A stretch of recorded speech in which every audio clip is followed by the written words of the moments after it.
So hello everyone, welcome back to the channel Mehraj mastery classes. तो कैसे हैं आप सब? I hope you all good और doing well in their life और अच्छे से अपने एग्जाम की प्रेपरेशन कर रहे होंगे। हमने इंडियन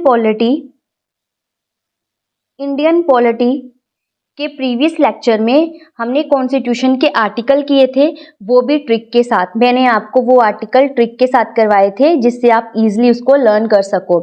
तो आज हम करेंगे schedule of the Indian constitution. Basically schedule होते क्या हैं? सबसे पहले शेड्यूल एक ज़रूरी स्ट्रक्चरल कंपोनेंट होता है, ओके, जो सप्लीमेंट्री डिटेल रखता है और जो हमें इंफॉर्मेशन देता है कि हम जो चीज़ें मेन बॉडी में नहीं रख सकते उसको हम शेड्यूल में ऐड कर देते हैं। एग्जाम्पल के तौर पर आप देखें तो आपकी एक बुक है, ठीक है, बुक का एक चैप्टर है, चैप्टर में आपके सेंटेंसेस होते हैं, ठीक है, जिसमें कुछ वर्ड्स ऐसे होते हैं जिसकी पूरी डिटेल उस मेन बॉडी में नहीं होती, उसको एज ए ग्लोसरी आप याद करते हो, जैसे कि आप वर्ड मीनिंग लर्न करते हो, ठीक है। जैसे एक वर्ड है डेमोक्रेसी, तो डेमोक्रेसी का जो मीनिंग है वो आपको मेन बॉडी में नहीं मिलेगा, वो आपको कहाँ मिलेगा? वो आपको मिलेगा ग्लोसरी में, ओके। तो इंडियन कॉन्स्टिट्यूशन में भी यही चीज़ फॉलो की गई है कि आर्टिकल्स की फुल डिटेल जो है वो शेड्यूल्स में ऐड कर दी गई है, ओके। तो आई होप आपको ये अच्छे से समझ आ गया होगा और ये आपको कॉन्स्टिट्यूशन के लास्ट में मिलेंगे, एंड ऑफ द कॉन्स्टिट्यूशन, और ये मेन आर्टिकल को की क्लियरेंस देता है और मोर फोकस बनाता है, ठीक है। इसके बाद हम बात करें तो शेड्यूल एक एनेक्सर होता है, अपेंडिसेस होता है। एनेक्सर का मतलब क्या होता है? अलग डॉक्यूमेंट होता है ये, ठीक है, डिफरेंट डॉक्यूमेंट। एक तरह से ये डिफरेंट डॉक्यूमेंट होता है। अपेंडिस मीन की सपोर्ट करना, कि किससे, जैसे ग्लोसरी हो गई ना, तो वो आपके वर्ड को सपोर्ट करेगी। तो शेड्यूल जो एनेक्सर और अपेंडिसेस होते हैं जिसमें कैटेगराइज किया जाता है, टेबुलेट किया जाता है किस किस के फंक्शन को, ब्यूरोक्रेटिक, लेजिस्लेटिव, एडमिनिस्ट्रेटिव, उसमें ये सारी की सारी डिटेल एक मैनर में लिखी जाती है, ऑर्डरली मैनर में लिखी जाती है, ओके। तो सबसे पहले बात करें तो 26 जनवरी 1950 में ओरिजिनली 8 शेड्यूल थे और आज के टाइम पर हम देखें तो 12 शेड्यूल्स हैं, और ये 12 जो 4 शेड्यूल्स हैं इनको अमेंडमेंट करके ऐड किया गया है इंडियन कॉन्स्टिट्यूशन में। हम अगर बात करें कि इनको एंड में ही क्यों प्लेस किया गया, पहले क्यों नहीं किया गया, मेन बॉडी में क्यों नहीं किया गया, तो इसके 4 रीज़न हैं। Number 1, organisational convenience. देखो, वैसे ही हमारा जो कॉन्स्टिट्यूशन है बहुत लेंथी कॉन्स्टिट्यूशन है, ओके। अगर हम ये सारी की सारी चीज़ें मेन बॉडी में लिख देते तो ये प्रॉब्लम क्रिएट करता और ज़्यादा जो कॉन्स्टिट्यूशनल टेक्स्ट है उसको क्लटर कर देता, ओके, और इसकी वजह से जो कॉन्स्टिट्यूशन है और ज़्यादा कॉम्प्लेक्स दिखता। Number 2, age of amendment. अगर हमें कुछ भी मॉडिफिकेशन करनी है तो हम मॉडिफिकेशन सीधे शेड्यूल्स में कर सकते हैं without disturbing the core constitutional articles. हम आर्टिकल्स को बिना डिस्टर्ब करे शेड्यूल्स में मॉडिफिकेशन कर सकते हैं। Number 3, structural clarity. इसकी वजह से क्या होता है कि जैसे स्टेट लिस्ट के क्या काम है, सेंट्रल लिस्ट के क्या काम है, कहाँ पर ओथ रखी गई है, कौन से आर्टिकल में ओथ के बारे में बताया गया है, ये सारे के सारी जो डिटेल है वो शेड्यूल में प्रॉपर तरीके से दी गई है, ओके। देन पॉइंट आता है ब्रिटिश लेगेसी, और एक एस्पेक्ट ये भी है कि ये प्रैक्टिस जो है ब्रिटिश कॉन्स्टिट्यूशनल प्रैक्टिस से भी ले गई है, ब्रिटिश कॉन्स्टिट्यूशनल प्रैक्टिस से भी ले गई है। जैसे कि गवर्नमेंट ऑफ इंडिया एक्ट 1935 से ये चीज़ें ली गई हैं अपनी इंडियन कॉन्स्टिट्यूशन में, क्योंकि गवर्नमेंट ऑफ इंडिया एक्ट 1935 में भी 10 शेड्यूल्स थे, तो यहाँ से ही इन्फ्लुएंस होके उन्होंने अपने कॉन्स्टिट्यूशन में ये चीज़ें ऐड की, ओके। इसके बाद हम पढ़ लेते हैं इसका हिस्टोरिकल बैकग्राउंड, कि इसका हिस्टोरिकल बैकग्राउंड क्या रहा है। गवर्नमेंट ऑफ इंडिया एक्ट 1935, तो जो गवर्नमेंट ऑफ इंडिया एक्ट था उसमें 10 शेड्यूल थे जो जिन्होंने इन्फ्लुएंस किया कॉन्स्टिट्यूट असेंबली को कि वो भी अपने कॉन्स्टिट्यूशन में ऐसे ही शेड्यूल्स को रखेंगे। Then number 2, constitute assembly debate. Schedule का पर्पस यही था कि एडमिनिस्ट्रेशन डिटेल दिए जा सके बिना आर्टिकल्स को ज़्यादा लंबा और कॉम्प्लिकेटेड बनाए। ओके, कि हम कॉन्स्टिट्यूशन को ज़्यादा कॉम्प्लिकेट नहीं करेंगे, जो एक्स्ट्रा चीज़ें हैं हम वो शेड्यूल्स में डाल देंगे। ओके, तो चलिए एक एक करके पढ़ लेते हैं हमारे शेड्यूल, जो 12 शेड्यूल हैं टोटल। सबसे पहले schedule first, name the state and their territorial jurisdiction, name the union territory and their extent. कहाँ पर यूनियन टेरिटरी को एक्सटेंड करना है, उस टेरिटरी का नेम क्या रखना है, स्टेट का नेम क्या रखना है, इस सारे के सारे जो प्रोविजन है ये आपको फर्स्ट शेड्यूल में मिलेंगे।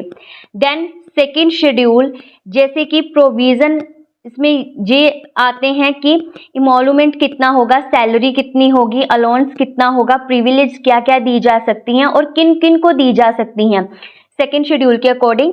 President of India, then governor of state, speaker and deputy speaker Lok Sabha के, chairman and deputy chairman Rajya Sabha के, speaker and deputy speaker legislative assembly के, स्टेट के, chairman and deputy chairman legislative council के, जजेस ऑफ सुप्रीम कोर्ट, जजेस of high court and controller and auditor general of the India. इन सबकी salary के related इनको allowance क्या देना है, इनकी प्रिविलेज क्या होनी चाहिए, इसके बारे में सारा का सारा सेकेंड शेड्यूल में लिखा गया है। Then schedule third, oath and affirmation. Oath मैंने कसम लेना, ठीक है।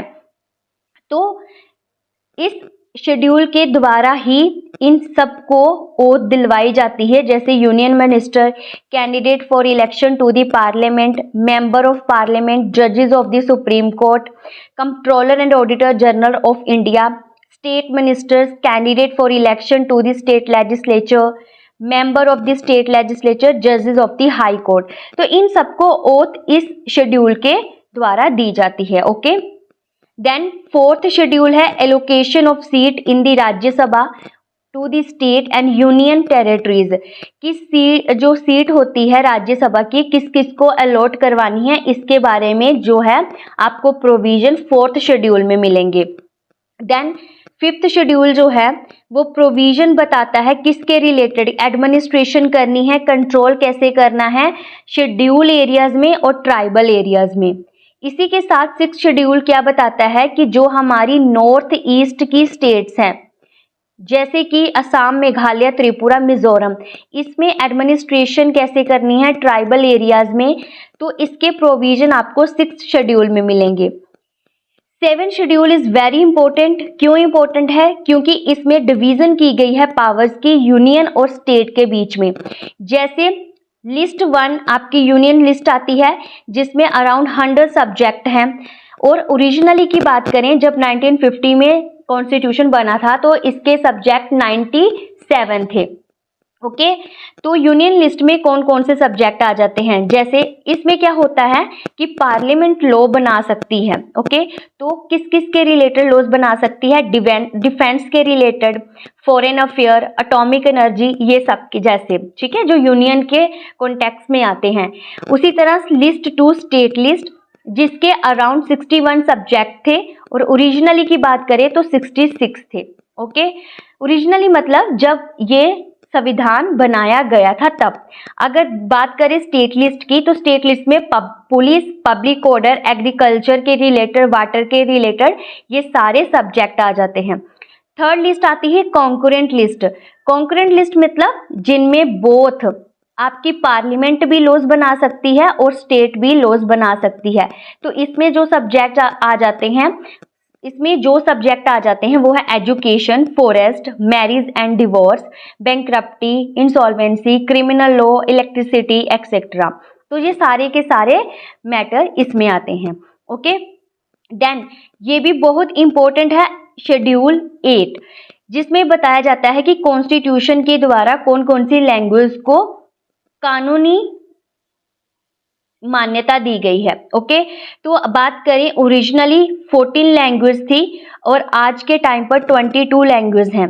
ठीक है। तो 22 लैंग्वेज कौन कौन सी हैं? असामीज, बंगाली, बोडो, डोगरी, गुजराती, हिंदी, कन्नड़ा, कश्मीरी, कोंकणी, मैथिली, मलयालम, मणिपुरी, मराठी, नेपाली, उड़िया, पंजाबी, संस्कृत, संथाली, सिंधी, तमिल, तेलुगु एंड उर्दू। ओके, तो अब बात करते हैं कि कॉन्स्टिट्यूशन में कौन कौन सी कब कब ऐड की गई हैं लैंग्वेज। तो सिंधी को 21st अमेंडमेंट करके 1967 में ऐड किया गया था। कोंकणी, मणिपुरी और नेपाली को 71th कॉन्स्टिट्यूशनल अमेंडमेंट करके इसको ऐड किया गया था 1992 में। बोडो, डोंगरी, मैथिली, संथाली इसको ऐड किया गया था 92 सेकंड अमेंडमेंट करके 2003 में।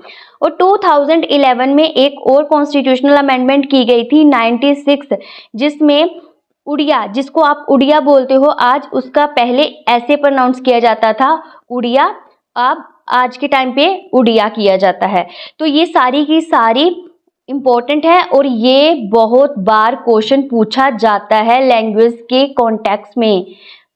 स्टेट एग्जाम में भी पूछा जाता है और यूपीएससी में भी पूछा जाता है, तो प्लीज इसको अच्छे से लर्न करना। ओके, उसके बाद आता है 9th शेड्यूल। 9th शेड्यूल के बात करें तो एक्ट और रेगुलेशन दिए गए हैं। ओरिजिनली इसमें 13 एक्ट और रेगुलेशन थे, आज के टाइम पर 282 हैं। इसमें क्या होता है कि अबोलिएशन, ये मैं आपको इजी वे में बताती हूँ। तो सबसे पहले 1951 में फर्स्ट अमेंडमेंट की गई थी। जब लैंड रिफॉर्म लॉज लाए गए तो कुछ लोगों ने उन लॉज को क्या किया, चैलेंज कर दिया कोर्ट में। तो सुप्रीम कोर्ट ने उन लॉज को क्या कर दिया, अनकॉन्स्टिट्यूशनल कह दिया, अनकॉन्स्टिट्यूशनल है। ओके, तो ऐसे लॉज में कोर्ट इंटरफियर ना करे, तब फर्स्ट अमेंडमेंट करके 9th शेड्यूल ऐड किया गया, ताकि ऐसे लॉ कोर्ट की इंटरफेरेंस से, ऐसे लॉज को कोर्ट की इंटरफेरेंस से बचाया जा सके। ओके, तो पहले तो ये अमेंडमेंट आ गई थी, ठीक है, इसकी वजह से कोई कह नहीं सकता था कि लैंड जो है हमारा फंडामेंटल राइट है।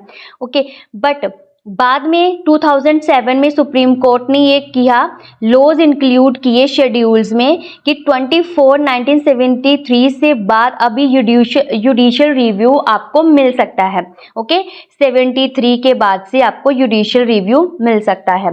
पहले कोर्ट इन चीज़ों को चैलेंज नहीं कर सकता था, कोर्ट अपनी कोई भी जो बात नहीं रख सकता था इनके कॉन्टेक्स्ट में। ओके, तो आई होप आपको समझ आ गया होगा। जैसे मैं आपको एक बात बताती हूँ, देखिए, जैसे किसी के पास 500 एकड़ लैंड है और सरकार ने लैंड रिफॉर्म लॉज बनाया है कि सभी के पास 50 एकड़ से ज़्यादा नहीं होनी चाहिए, और किसी के पास अगर 50 एकड़ से ज़्यादा ज़मीन है तो वो सारी की सारी पब्लिक डिस्ट्रीब्यूशन में चली जाएगी, ठीक है, जो गरीब हैं उनको बांटी जाएगी। पर ऐसे में क्या होता था, जो इंसान था वो कोर्ट के पास चला जाता था, तो वो कोर्ट क्या करता था, इस लॉ को अनकॉन्स्टिट्यूशनल करार कर देता था, अनकॉन्स्टिट्यूशनल डिक्लेयर कर देता था। तो इसी से बचने के लिए 9th शेड्यूल ऐड किया गया कि कोर्ट इन लॉज में इंटरफियर ना करे, तो इसीलिए लॉज बनाए गए। ओके, तो आई होप अभी आपको इस कॉन्टेक्स्ट में समझ आ गया होगा। तो 10th शेड्यूल है हमारा डिस्क्वालिफिकेशन, यानी कि एंटी डिफेक्शन लॉ, ठीक है, इसको ऐड किया गया था 52nd कॉन्स्टिट्यूशनल अमेंडमेंट करके 1985 में। अभी इसको क्यों किया गया, इसका सीधा सीधा मीन था कि जो एमएलएज हैं या एमपीज हैं, किसी भी पॉलिटिकल पार्टी को बदलने से उनको रोकना था। यानी कि एमएलए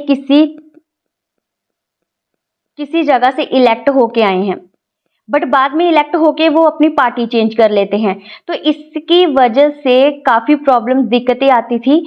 तो यहाँ एक क्वेश्चन लॉ लेके आए, एंटी डिफेक्शन लॉ। तो यहाँ एक लॉ लेके आए, एंटी डिफेक्शन लॉ, कि दल बदल कानून है ये। इसकी वजह से एमएलए एमपीज अपनी पार्टीज चेंज नहीं कर सकते जब वो इलेक्ट होके आ जाते हैं। तो ओके, देन बात आती है 11th शेड्यूल की। 11th शेड्यूल जो है उसमें रखा गया है पंचायत के रिलेटेड रिस्पॉन्सिबिलिटीज, पावर्स, अथॉरिटी, और इसमें सब्जेक्ट रखे गए हैं 29 सब्जेक्ट हैं, और इसको अमेंडमेंट किया गया 73rd कॉन्स्टिट्यूशनल अमेंडमेंट करके 1992 में। और इसमें agriculture, land improvement, land reform, fishery, ये सभी के सारे कॉन्टेक्ट जो सब्जेक्ट हैं इसमें आते हैं। देन आती है बात 12th शेड्यूल की। तो 12th शेड्यूल में म्यूनिसिपैलिटी के रिलेटेड रिस्पॉन्सिबिलिटी, अथॉरिटी, पावर, और इसमें कितने सब्जेक्ट आते हैं? 18 सब्जेक्ट आते हैं। 18 सब्जेक्ट कैसे? अर्बन प्लानिंग कैसे करनी है, रोड्स एंड ब्रिजेस का काम कैसे करना है, वाटर सप्लाई पूरे सिटी में कैसे करना है, फायर सर्विसेज कैसे प्रोवाइड करनी है। तो ये थे आपके 12 के 12 schedule. So this is it for today. So I hope कि आप सबने इस लेक्चर को बहुत इंजॉय किया होगा और आपको सारे के सारे शेड्यूल और उसकी हिस्ट्री ये सब आपको अच्छे से समझ आया होगा। सो मिलते हैं हम नेक्स्ट लेक्चर में।